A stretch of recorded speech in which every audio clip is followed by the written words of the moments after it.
If it feels like 1 minute you're killing it in spin class and the next you're laying down, binge watching Netflix and trying to figure out if these carbs you're enjoying are your enemy or your best friend, you're not lazy. You might be in perimenopause, and there's a new way forward.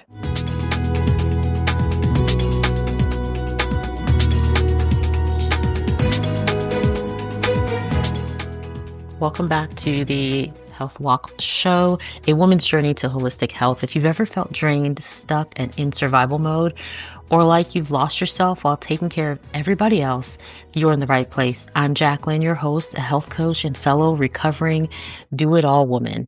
I know what it's like to run on empty, and I also know it doesn't have to be this way. Here, we're going to talk about practical wellness, faith-based mindfulness, and real-life strategies to help you reclaim your energy, your balance, and your hormones, and feel like you again. So it's not about perfection here. It's not about guilt or shame. It's just simple, doable steps toward whole body healing. So take a deep breath with me, grab your water, and let's walk this journey together.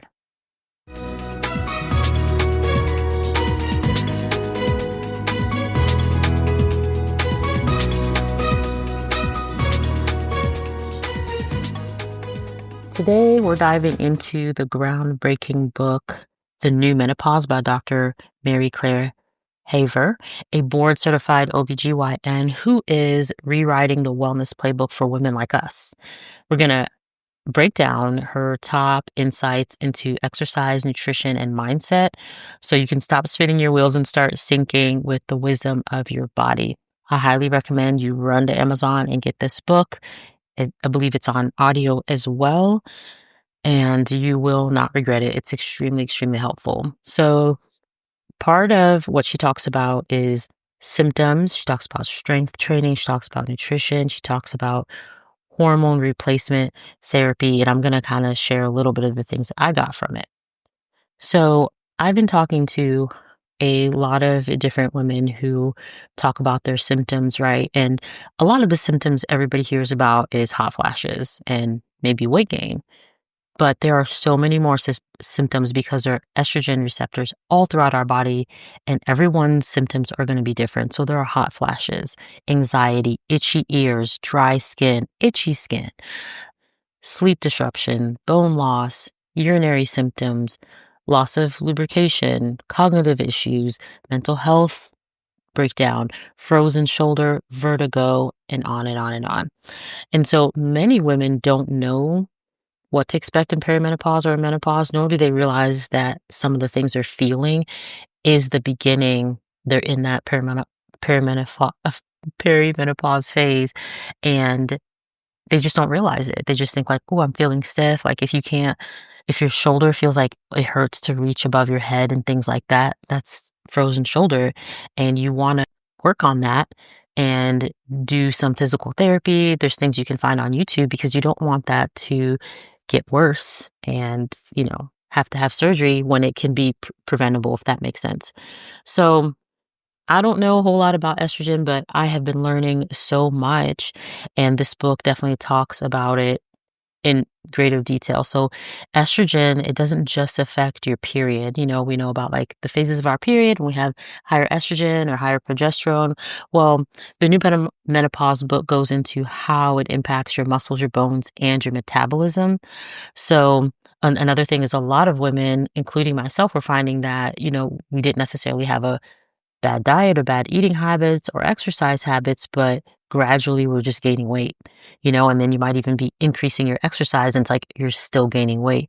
This is all because estrogen is declining, so it's impacting how your body's metabolism is working. So as your estrogen declines, your muscle mass also declines and your bone density, which can lead to that fatigue, extreme fatigue, weight gain, and even injury. So Dr. Haver, she emphasizes resistance training as essential. Once we are in our 40s, it is essential. I know you will not bulk up like a man, but it is essential because we're losing muscle.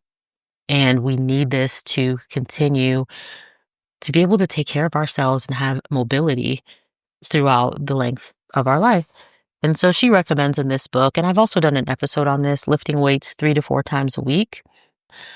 150 minutes a week of moderate cardio. And, you know, don't be afraid of the weight training part. Most of us are pretty good at getting cardio, but don't be afraid of the strength training. It's building a stronger you that'll keep your body strong for this next season of life. And some women really are afraid of like bulking up. Like, am I going to look bulky or look like a man? And really, the amount of work you're going to have to put in to get bulky like a man is is not, lifting 3 to 4 times a week. And so you won't look manly. You will find that it'll improve your metabolism. It'll keep your shape, so as like things start to kind of sag and drop a little bit, having more muscle tone keeps things lifted. And you don't need to drop to an ideal weight before you start weight training. You can begin today and you can start really light. You can even use cans of food. If you've never lifted before, grab, a can of beans in each hand and start doing different things until you build it up. Start with 2 pounds and go to 4, then 5, and so on. So start today and it really helps with the weight management. And it works because strength training supports your metabolism. It's balancing your blood sugar. It improves your mental clarity and it reduces your risk of osteoporosis. So don't think of weight training as bulk training. You're not going to be bulking up. Think of it as you're stabilizing and strengthening your God-given temple.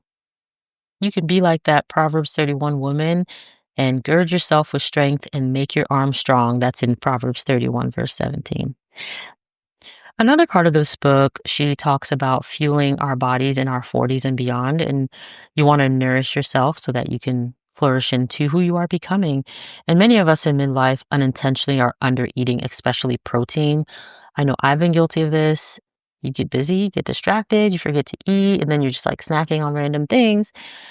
And the diet culture and all that can be overwhelming. And also there's outdated advice.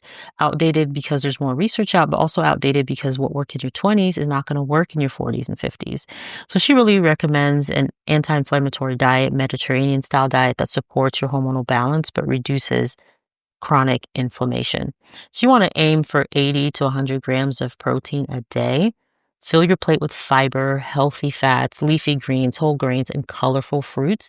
Hydrate and stop the crash diets. And about fiber, it's not about buying fiber and adding it to whatever. You can do that too. Eat foods that are rich in fiber so that you get the whole package that comes with that food. The fiber, the flavor, the vitamins, minerals, all that good stuff, right? So here's the thing. Protein, it helps maintain that lean muscle and it keeps your blood sugar stable. Anti-inflammatory foods reduce cortisol, brain fog, and the intensity of those hot flashes, okay? And one of the great parts of this book is also just mindset, It's this perimenopause and even in the menopause phases, it is a journey. It's not just a physical journey, it's deeply emotional, and often it can be isolating, and many women don't feel heard by their doctors or understood by their families because, other members of your family aren't necessarily going to go through this, right? Men don't necessarily go through this. If you have, kids and whatever, they're not going through what you're going through, and it can feel isolating. And if even you have friends that are your age, everybody's symptoms are so different. You might be over here itching and this person is having hot flashes and you think just because they're having hot flashes, they're in menopause, but you are too. Your symptoms are just itchiness and maybe urinary symptoms or brain fog. So it's really something that we go through, that isolating feeling. So here's how she suggest empowering yourself in this season. Develop a holistic wellness kit. Now, I've talked about this before. Your body is made up of several systems. You need things that are going to support the different systems, We can kind of clump it into mind, body, spirit, But you want to have a toolkit where you are intentional with your rest. You're intentional with your mindfulness and your thoughts. You're intentional with the community you have around you.